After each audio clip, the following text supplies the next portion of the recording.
When you think about a pen, what comes to mind? Probably something you just click, write with, and then toss, right? But what if I told you a pen could be way more than that? Like a real piece of craftsmanship, something with a story, a certain feel to it, heck, maybe even a soul. That's exactly what we're diving into today, the amazing world of handmade fountain pens. And right off the bat, you're probably looking at this and thinking, wait, I have to fill this thing with a syringe? It's a totally fair question. I mean, in a world where everything is push-button simple, this kind of looks like a step backward, doesn't it? Why would anyone go through all that trouble? It seems, well, complicated. A little old-fashioned even. Well, here's your answer, and it's a beautiful one, because some pens have a soul. See, it's not really about convenience at all. It's about connection. It's about holding a tool that actually feels warm in your hand, a tool you can tinker with and tune yourself. It's about turning the simple act of writing into a real experience.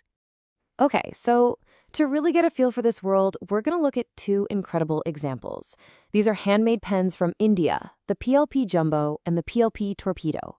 Now, what's cool is they're both made from the same material, but they're designed with totally different philosophies for totally different writers.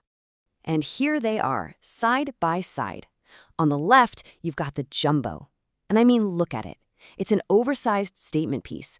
This thing is all about holding a ton of ink and having a really bold presence. Then on the right, you have the Torpedo. It's more of a classic, streamlined, cigar-shaped, really built for balance and comfort in the hand. So let's break down the Jumbo. The big deal here is how you fill it. It's what's called an eyedropper, which literally means the entire barrel of the pen is your ink tank. And that gives it this absolutely massive ink capacity. We're talking like 4 milliliters. Perfect if you're writing for hours and hours. You also get that amazing warm tactile feel. But there are a couple of downsides. For one, it can be just too big for some people's hands. And two, all that air in the barrel can sometimes push a blob of ink out. Yeah, pen folks have a name for it. They call it burping. All right, now let's flip over to the Torpedo. This is a totally different beast. This pen is all about ergonomics and being versatile. It's just more comfortable for most people. And that classic look, it's right at home in any office or professional setting. Plus, and this is a big one, it can take a modern ink converter or even a disposable cartridge. Super convenient. The trade-off? Well, you're not getting that giant ink tank. The capacity is way smaller than its big brother, the Jumbo. Okay, so I've mentioned that both pens are made from the same stuff, but what is it? It's time we talk about the secret ingredient here, the magic material that gives these pens their soul. Ebonite. So, what is ebonite? Well, at its core, it's basically just hard rubber. It's actually one of the very first plastics ever made, created by heating rubber with sulfur, a process called vulcanization, and that's what makes all the difference. You know how a normal plastic pen feels kind of cold and dead in your hand? Ebonite is the opposite. It has this organic, almost living quality to it. It's really something else. And the experience of using an ebonite pen, it's all about the senses. It literally warms up in your hand the longer you write with it, which creates this really cool connection between you and the pen. And, well, there's the smell. New ebonite has this distinct sulfur-like scent. Now, you might think that's a bad thing, but to an enthusiast? Oh no. That's what they call the smell of authenticity. Okay, so we've talked about the pen's body, the part you hold, but the real magic, the heart of any fountain pen, is its engine. And that engine is a tiny little part called the feed. It's so easy to overlook, but this little guy is responsible for everything. It controls the flow of ink all the way from the barrel down to the paper. And how does it do it? It's all down to a neat bit of physics called capillary action. The feed is designed with these super thin channels that basically pull the ink forward. But here's the genius part. At the same time, it lets air flow back into the pen. If that air exchange didn't happen, you'd create a vacuum and the ink would just stop. It's a really elegant, simple system. Now here's where it gets really interesting. Just like the pen bodies, the feeds can be made of ebonite or plastic. And believe me, the difference is night and day.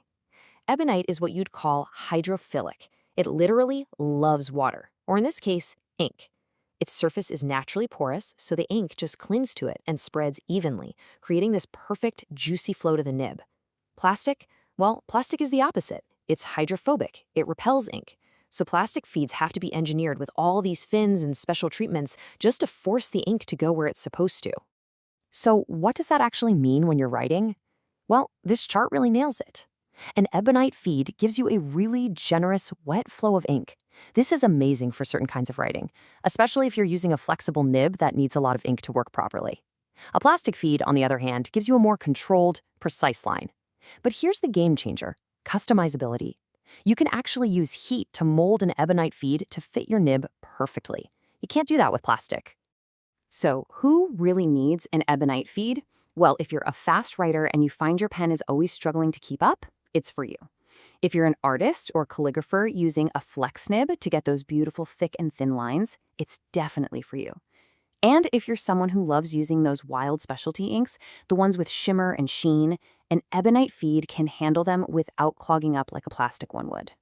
And all of this kind of leads to a really important point. Owning a pen like this, it's not a passive thing. You become the architect of your own writing experience. The little bit of maintenance involved isn't a chore. It's more like a rewarding ritual that lets you tune your pen until it's perfectly yours.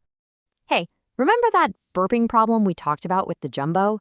Here's what's actually happening. As you hold the pen, the heat from your hand warms up the air inside the barrel. If the pen is almost empty, there's a lot of air in there. That warm air expands and, plop, it pushes a blob of ink right out the front. But the fix is super simple. Just try to keep the pen more than about a third of the way full. That way, there's less air to expand and the problem goes away. And this is where you really get to be the architect. Let's say your pen isn't writing quite right. You can actually heat set that Ebonite feed yourself. All you do is dip the nib and feed into some very hot water, not quite boiling, for about 30 or 40 seconds. That makes the Ebonite just a little bit pliable. Then you take it out, pinch the feed firmly against the nib while it cools, and boom, you've just created a perfect custom airtight seal. The result is just flawless ink flow. And this is why you do it. This is the payoff for all that care. When you've got your pen tuned just right, the feed is set perfectly, and the ink is flowing, this is what you get: a perfect, unbroken line. No skips, no hesitations, just a beautiful, smooth, effortless feeling as the pen glides across the page. You know, this quote just gets right to the heart of it all. From the way the Ebonite feels in your hand to that unique smell, every little thing is a reminder that you're holding something real, something that was crafted, something with character. It's not just another plastic thing, it's authentic. And that really just leaves us with one last question to chew on. We live in this world of clicks and disposable convenience, right? Everything is designed to be used and then replaced. So what's the value of a tool that asks for a little bit of your care? A tool that asks for your attention in return for a better experience? You know, maybe that connection you build with it, maybe that's the whole point.